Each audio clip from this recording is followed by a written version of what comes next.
नमस्कार, आप देख रहे हैं एवन उत्तर प्रदेश और मैं हूं आपके साथ आयुषी गुप्ता। बुलेटिन की शुरुआत करेंगे इस वक्त की हेडलाइंस के साथ।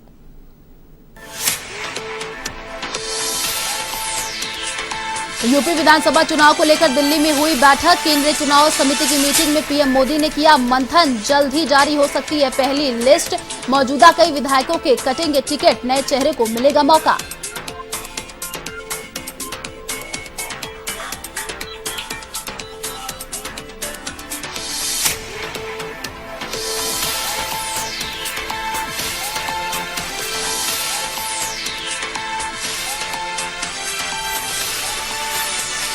यूपी में कांग्रेस ने जारी की उम्मीदवारों की पहली सूची। 125 उम्मीदवारों में 50 महिलाएं शामिल। उन्नाव दुष्कर्म पीड़िता मां आशा सिंह, पूनम पांडे और सदफ जाफर को बनाया उम्मीदवार।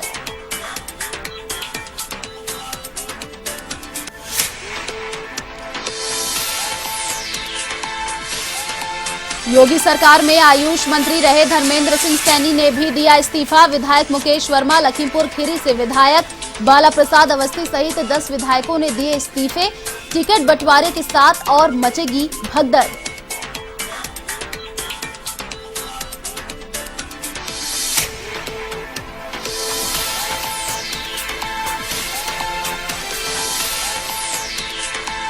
यूपी में अखिलेश यादव और आजाद समाज पार्टी चीफ चंद्रशेखर के बीच हो सकता है गठबंधन। दोनों की मुलाकात में सीटों के बंटवारे पर चर्चा। अखिलेश की बढ़ेगी ताकत।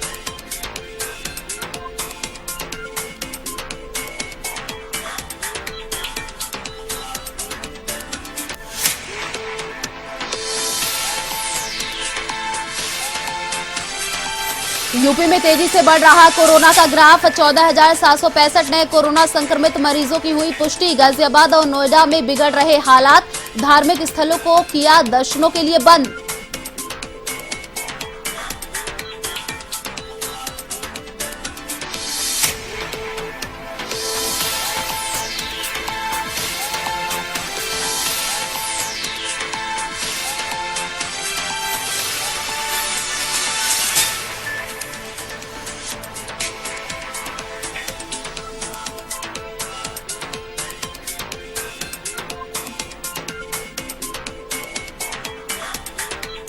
तो बीकानेर से इस वक्त की बड़ी खबर सामने आ रही है। आपको बता दें, बीकानेर से बड़ी खबर सामने आ रही है।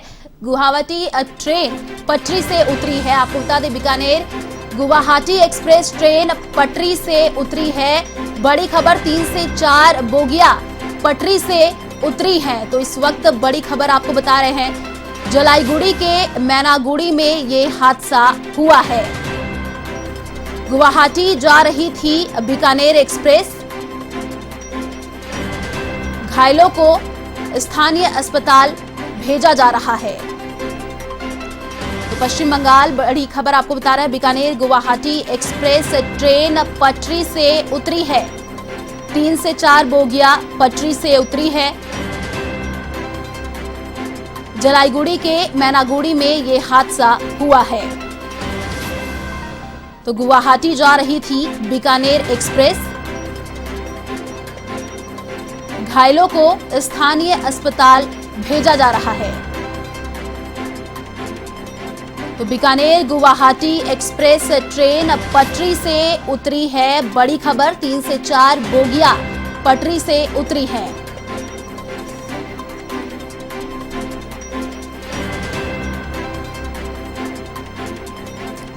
तो गुवाहाटी जा रही थी बीकानेर एक्सप्रेस और पटरी से ये ट्रेन उतरी है। आपको बता दें, घायलों को स्थानीय अस्पताल भेजा जा रहा है। बीकानेर गुवाहाटी एक्सप्रेस ट्रेन पटरी से उतरी है। 3 से 4 बोगियां पटरी से उतरी।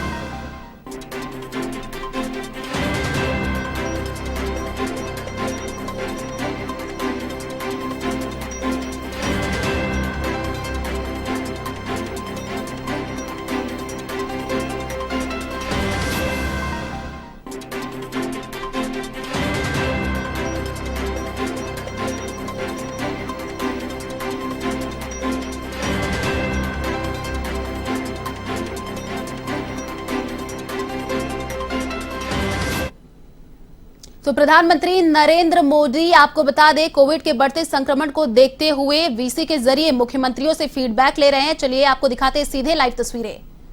बेड तैयार किए जा रहे हैं। 5000 से अधिक विशेष एम्बुलेंस और 950 से अधिक liquid medical oxygen storage tank की कैपेसिटी जोड़ी है। इमरजेंसी इंफ्रास्ट्रक्चर की कैपेसिटी को बढ़ाने के लिए ऐसे अनेक प्रयास हुए हैं, लेकिन हमें इस इंफ्रास्ट्रक्चर का विस्तार करते रहना है। कोरोना को हराने के लिए हमें अपनी तैयारियों को कोरोना के हर वेरिएंट से आगे रखना होगा। ओमिक्रॉन से निपटने के साथ ही हमें आने वाले किसी और संभावित वेरिएंट के लिए भी अभी से तैयारी शुरू कर देनी है। मुझे विश्वास है हम सभी का आपसी सहयोग, एक सरकार का दूसरी सरकार के साथ समन्वय कोरोना से लड़ाई में देश को ऐसी ही ताकत देता रहेगा। एक बात हम भली भांति जानते हैं, हमारे देश में एक हर घर में ये परंपरा है, जो आयुर्वेदिक चीजें हैं, जो काढ़ा वगैरह पीने की परंपरा है, इस सीजन में उपकारक है। इसको कोई मेडिसिन के रूप में नहीं कहता है, लेकिन उसका उपयोग है। और मैं तो देशवासियों से भी आग्रह करूंगा कि ये जो हमारी परंपरागत घरगथ्थू जो चीजें रहती है, ऐसे समय उसका भी काफी मदद मिलती है, उस पर भी हम ध्यान केंद्रित करें। साथियों, आप सभी ने समय निकाला, हम सबने अपनी चिंताएं साझा की और हम सबने मिलकर के संकट कितना ही बड़ा क्यों ना आए, हमारी तैयारियां, हमारा मुकाबला करने का विश्वास और विजयी होने के संकल्प के साथ हर एक की बातों में से निकल रहा है। और यही सामान्य नागरिक को विश्वास देता है और सामान्य नागरिकों के सहयोग से हम इस परिस्थितियों को भी सफलता से पार करेंगे। आप सभी ने समय निकाला, इसके लिए। तो अभी आप सुन रहे थे प्रधानमंत्री नरेंद्र मोदी को कोविड के बढ़ते संक्रमण को लेकर के वो सारे मुख्यमंत्रियों से फीडबैक ले रहे थे। चलिए बढ़ते अगली खबर की ओर। योगी आदित्यनाथ यूपी विधानसभा इलेक्शन में अयोध्या से चुनाव लड़ेंगे, इस पर बीजेपी चुनाव समिति ने मुहर लगा दी है। हालांकि इसको लेकर कोई आधिकारिक घोषणा नहीं हुई है। आपको बता दें कि दिल्ली में गुरुवार को बीजेपी चुनाव समिति की बैठक हुई। इस बैठक में यूपी के लिए पहले 2 चरणों की 113 सीटों में 94 सीटों के उम्मीदवारों के नाम पर चर्चा हुई। बाकी की 19 पर उम्मीदवारों के नाम तय करने का अधिकार पार्टी अध्यक्ष जेपी नड्डा को दिया गया है। जेपी नड्डा यूपी में संगठन से चर्चा के बाद इन उम्मीदवारों के नाम तय करेंगे। इसके बाद शनिवार तक यूपी में उम्मीदवारों के नामों की घोषणा हो सकती है।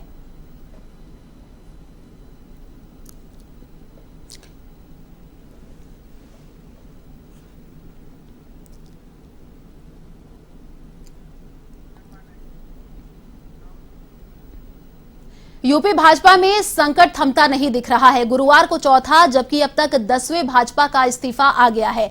औरैया से बिधूना विधायक विनय शाह की योगी सरकार में आयुष मंत्री धर्म सिंह सैनी, शिकोहाबाद से विधायक मुकेश वर्मा और लखीमपुर खीरी से विधायक बाला प्रसाद अवस्थी ने इस्तीफा दे दिया। धर्म सिंह सैनी स्वामी प्रसाद मौर्य के बेहद करीबी हैं। चारों नेताओं ने पार्टी के प्राथमिक सदस्यता से इस्तीफा दे दिया है। बुधवार को ही विनय शाह के ने भाजपा से जाने का ऐलान किया था। विधायक ने कहा कि स्वामी प्रसाद जहां कहेंगे वहां जाएंगे।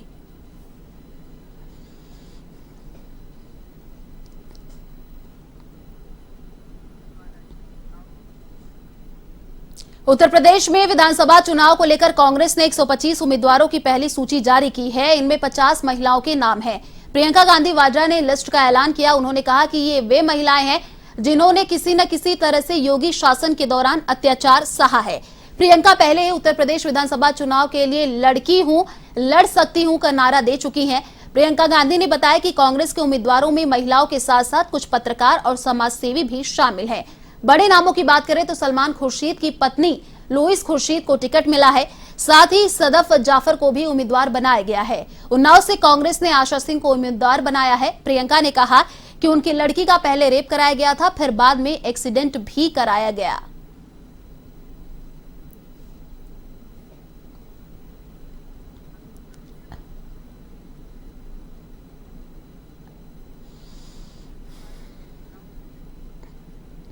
भीम आर्मी चीफ और आजाद समाज पार्टी के नेता चंद्रशेखर और सपा प्रमुख अखिलेश यादव के बीच मुलाकात के साथ ही दोनों के बीच गठबंधन की चर्चा जोरों पर है। यूपी सहित पूरे देश में चंद्रशेखर को दलित वर्ग का फायर ब्रांड कहा जाता है। खास तौर पर युवाओं में चंद्रशेखर की जबरदस्त पकड़ है। चंद्रशेखर ने अपने स्तर पर लगातार मायावती से हाथ मिलाने का प्रयास किया, लेकिन मायावती ने चंद्रशेखर को कोई खास तवज्जो नहीं दी। हालांकि आखिर तक चंद्रशेखर का प्रयास रहा कि दलित वर्ग के वोटों में बिखराव नहीं हो, लेकिन बार बार प्रयास के बावजूद मायावती ने चंद्रशेखर की एक नहीं सुनी। ऐसे में अब चंद्रशेखर और अखिलेश के बीच समझौता होने जा रहा है। माना जा रहा है कि अखिलेश को चंद्रशेखर के साथ जुड़ने से दलित वर्ग के वोटों का फायदा मिलेगा, क्योंकि चंद्रशेखर की फैन फॉलोइंग काफी अच्छी है। ऐसे में दोनों नेताओं के बीच जल्द सीटों के बंटवारे पर समझौता होगा।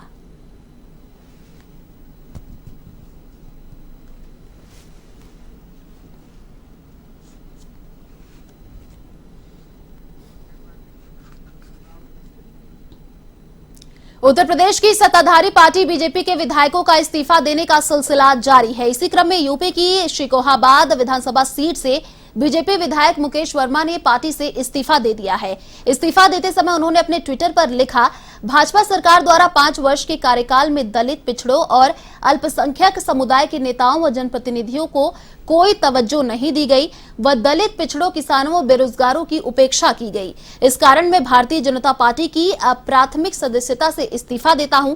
माना जा रहा है कि वह स्वामी प्रसाद मौर्य के खेमे में जाएंगे। बीजेपी के वर्तमान विधायकों के इस्तीफे के पीछे की वजह यह भी सामने आ रही है कि इन विधायकों को पार्टी इस बार टिकट नहीं दे रही है। शायद इस वजह से ही यह विधायक बीजेपी का दामन छोड़ दूसरे दलों में जा रहे हैं। अब देखना यह है कि क्या ये भी बीजेपी के बाकी विधायकों की तरह अखिलेश की सपा का दामन थामेंगे या नहीं।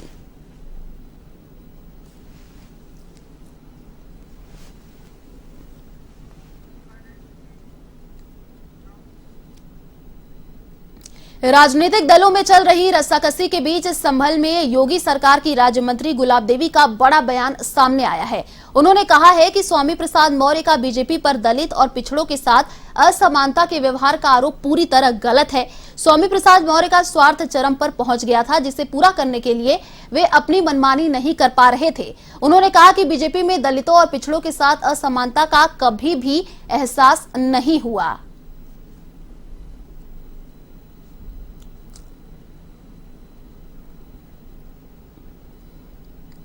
मुझसे ज्यादा प्रमाण और कोई पार्टी का मिल नहीं सकता। मेरा पूरा जीवन इसमें बीत गया। लगभग 33 साल हो गए मुझे इस पार्टी में काम करते हुए। मैंने कहीं पर भी ये एहसास नहीं किया कि भारतीय जनता पार्टी कहीं पर भी असमानता का व्यवहार करती है। मुझे 7वीं बार टिकट दिया पार्टी ने, जो मैं आज में विधायक बैठी हुई हूँ। आगे ईश्वर की इच्छा है, जो पार्टी हित में होगा हमारा शीर्ष नेतृत्व जो है वो निर्णय लेगा। लेकिन ऐसा कहीं कुछ भी नहीं है कि किसी के साथ भी भेदभाव किया जाए। हम लोग सबको साथ लेके चलते हैं, सबका। में विधानसभा चुनाव से पहले आईटी विभाग की छापेमारी जारी है। इसी के तहत हरदोई के शाहबाद कस्बे में आईटी विभाग की टीम ने तंबाकू व्यापारी के ठिकानों पर छापेमारी की। इधर आईटी की कार्रवाई से कस्बे के व्यापारियों में हड़कंप मच गया। फिलहाल बंगाली तंबाकू के मालिक से पूछताछ जारी है। वहीं मौके पर बड़ी संख्या में आईटी के अधिकारी मौजूद हैं।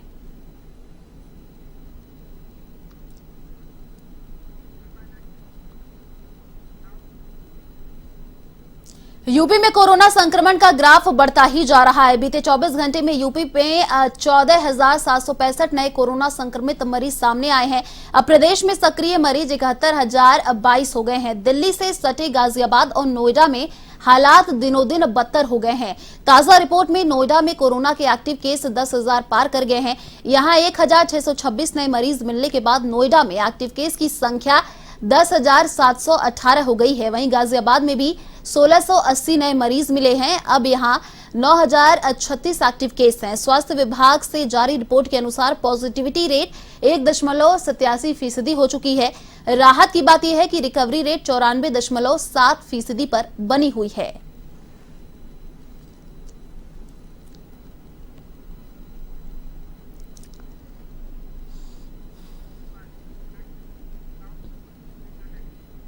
यूपी के महाराजगंज जिले में आकाशीय बिजली गिरने से 4 लोगों की मौत हो गई, जबकि दर्जनों लोग घायल हो गए। डीएम सत्येंद्र कुमार ने बताया कि निचलौल थाना क्षेत्र में अलग अलग जगहों पर 3 लोगों की मौत हुई है। वहीं सदर थाना क्षेत्र में 1 की मौत होने की खबर है, जबकि दर्जनों लोग घायल हुए हैं।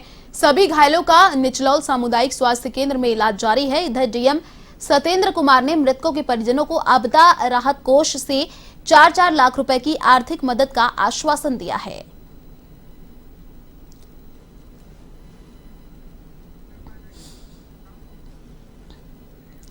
यूपी के बस्ती में बेखौफ बदमाशों का आतंक जारी है। बदमाश दिन दहाड़े लूट की वारदात को अंजाम देने से नहीं चूक रहे हैं। ताजा मामला पटेल चौकी क्षेत्र के पचपेड़िया मार्ग का है, जहां असलहे के बल पर बाइक सवार 3 बदमाशों ने लूट की वारदात को अंजाम दिया। बदमाशों ने प्राइवेट कंपनी के कैशियर से बंदूक की नोक पर 1,64,000 रुपए लूट लिए। इधर वारदात की सूचना पाकर पहुंची पुलिस बदमाशों की तलाश में जुट गई।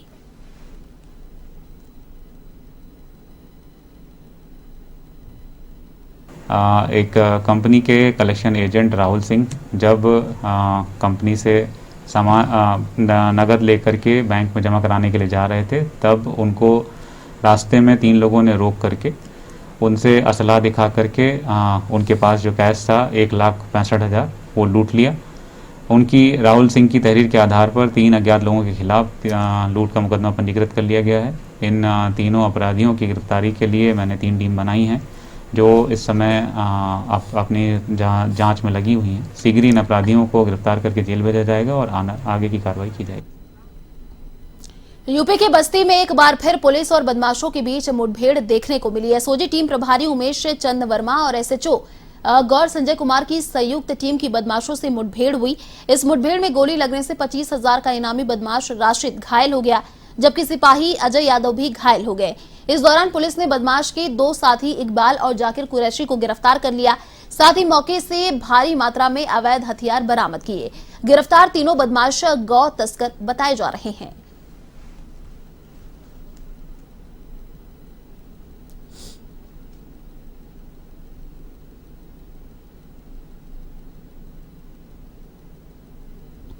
हमारे जनपद बस्ती के चलाए गए अभियान के तहत एक अभियुक्त के साथ मुठभेड़ हुई, जिसमें अभियुक्त राशिद के पैर में गोली लगी है और हमारे एक सिपाही के हाथ में गोली लगी है। दोनों का इलाज जिला अस्पताल में चल रहा है, जहां दोनों खतरे से बाहर हैं।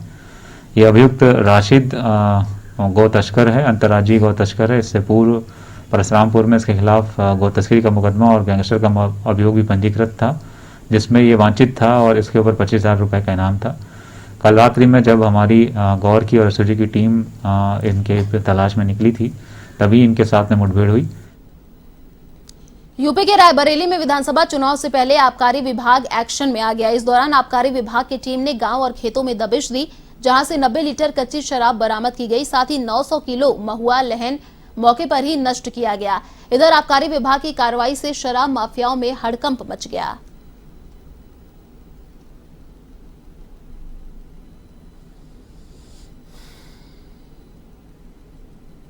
विधानसभा चुनाव को दृष्टिगत रखते हुए शासन द्वारा चलाए जा रहे अवैध शराब के विरुद्ध अभियान के अंतर्गत जिलाधिकारी रायबरेली पुलिस अधीक्षक महोदय के निर्देश पर आबकारी विभाग की टीमों द्वारा जगह जगह दबिश की कार्रवाई की जा रही है।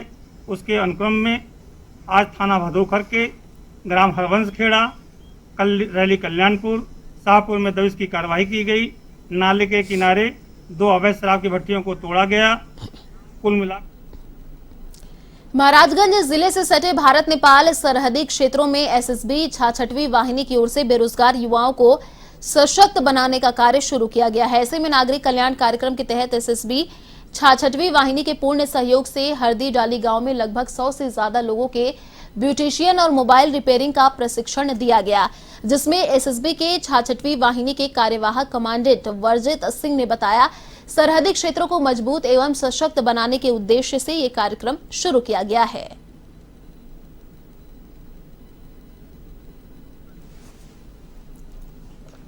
फिलहाल इस बुलेटिन में इतना ही। देश और दुनिया की तमाम बड़ी खबरों को देखने के लिए आप देखते रहिए A1 टीवी। नमस्कार।